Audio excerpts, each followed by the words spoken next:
Bismillahirrahmanirrahim. Assalamualaikum warahmatullahi wabarakatuh. Perkenalkan, nama saya Ermi Latif dari kelas pendidikan biologi A 2018. Nah, kami dari kelompok 3 akan mempresentasikan hasil diskusi kami, yaitu tentang materi chicken anemia virus. Nah, adapun pemateri pertama yaitu saya sendiri, yang dimana akan menjelaskan karakteristik dari virus chicken anemia virus ini. Nah, chicken anemia virus memiliki amplop yang dimana bentuk ikosahedral dengan diameter rata-rata 25-26,5 nanometer. Nah, adapun genom CAV atau chicken anemia virus terdiri dari DNA virus sirkuler. Terus untuk untai tunggal dan bersifat negatif sense. Nah, semua protein CAV atau chicken anemia virus memiliki 3 ORF untuk mengkode protein tertentu.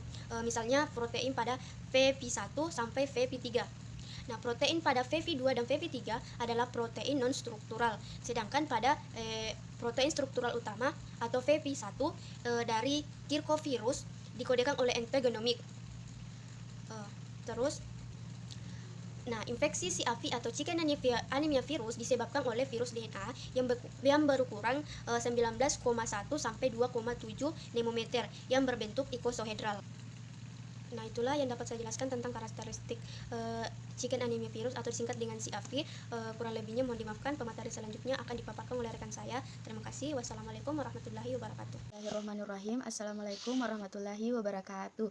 Perkenalkan, nama saya Nur Alfiani dengan NIM H03185504 dari kelompok 3. Nah, di sini saya akan melanjutkan pemaparan materi dari rekan saya, yakni dari saudari Armi Latif, yang dimana sebelumnya itu dia tuh menjelaskan mengenai karakteristik dari chicken anemia virus. Nah, dan selanjutnya di sini saya akan menjelaskan mengenai klasifikasi dari chicken anemia virus. Nah, menurut Feng dan kawan-kawan pada tahun 2020, di mana chicken anemia virus ini pernah diklasifikasikan karena memiliki kemiripan dalam beberapa golongan virus. Nah, diantaranya itu ada anelovirus, girovirus, dan cercovirus.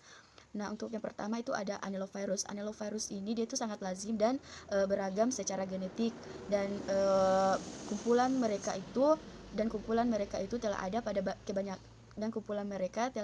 kebanyakan manusia. Mereka masuk ke dalam sel pada awal kehidupan dan terus bereplikasi. Dan jenis virus dari anelovirus ini yaitu Torsitenovirus atau TTF. Kemudian yang kedua ada girovirus. Nah, human girovirus ini adalah virus yang hubungannya lebih dekat dengan chicken anemia virus.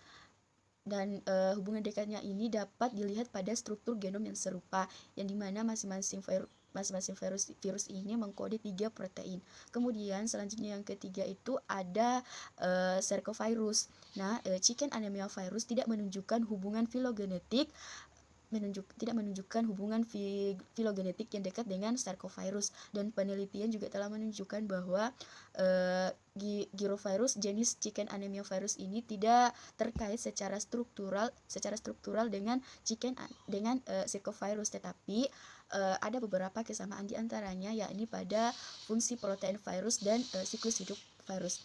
Nah, sekian dari pemaparan saya mengenai klasifikasi dari chicken anemia virus. Kemudian selanjutnya pemaparan materi yang mengenai mekanisme replikasi akan dilanjutkan oleh rekan saya. Terima kasih. Bismillahirrahmanirrahim. Assalamualaikum warahmatullahi wabarakatuh. Perkenalkan, nama saya Ismira Wandira, mahasiswi Prodi Pendidikan Biologi, Fakultas Keguruan dan Ilmu Pendidikan Universitas Sulawesi Barat. Nah, di sini saya akan menjelaskan mengenai mekanisme replikasi dari chicken anemia virus. Nah, jadi virus ini merupakan jenis virus yang menyerang ayam. Nah, virus ini akan menyebabkan chicken anemia syndrome atau imunosupresi pada ayam. Nah, untuk mekanisme replikasinya sendiri dapat kita lihat pada gambar. Virus ini terjadi secara daurolitik, terutama ini akan menyerang pada ayam yang masih muda yang belum memiliki atau tidak memiliki antibodi maternal. Nah, namun virus ini juga akan bereplikasi secara lisogenik jika resistensi ayam ini terhadap chicken anemia virus ini meningkat sesuai dengan bertambahnya usia atau umur ayam yang terinfeksi.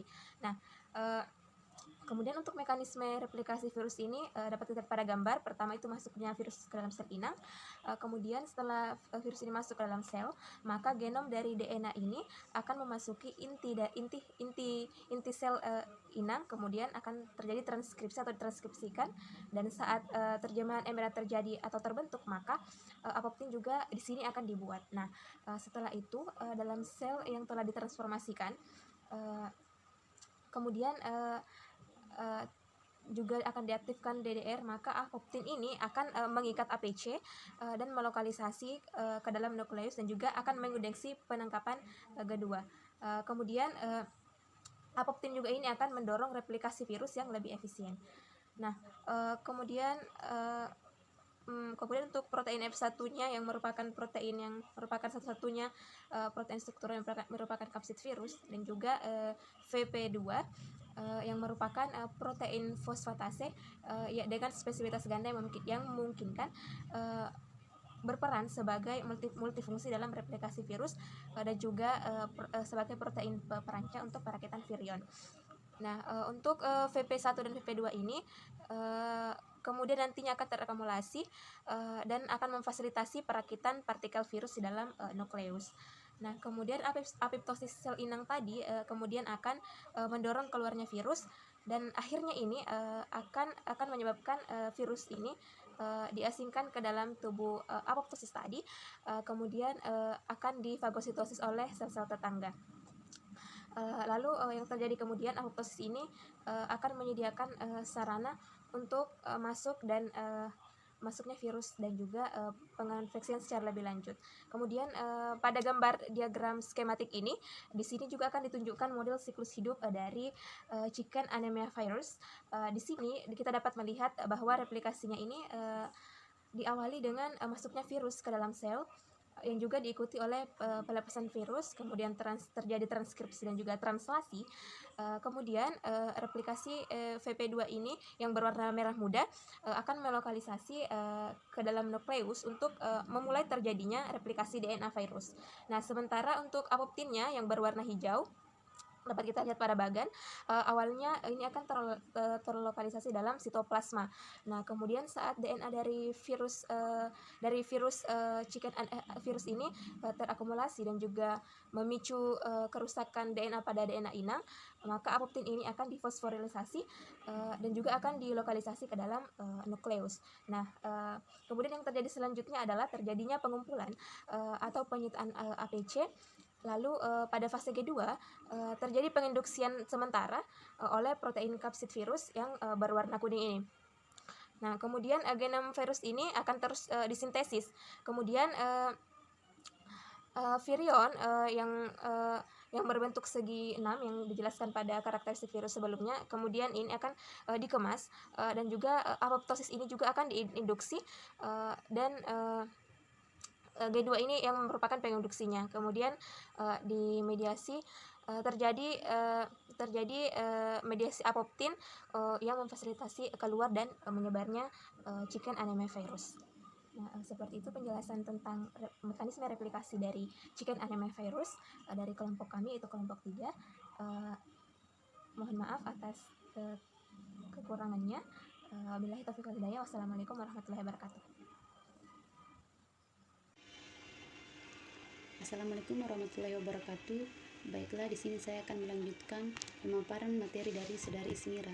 Di sini saya akan membahas tentang peran chicken anemia virus. Adapun peran chicken anemia virus yaitu berperan pada kejadian penyakit yang disertai infeksi sekunder virus, bakteri maupun jamur yang menyebar luas pada ayam pedaging, ayam pembibit dan pelet, ayam petelur dengan tingkat prevalensi bervariasi.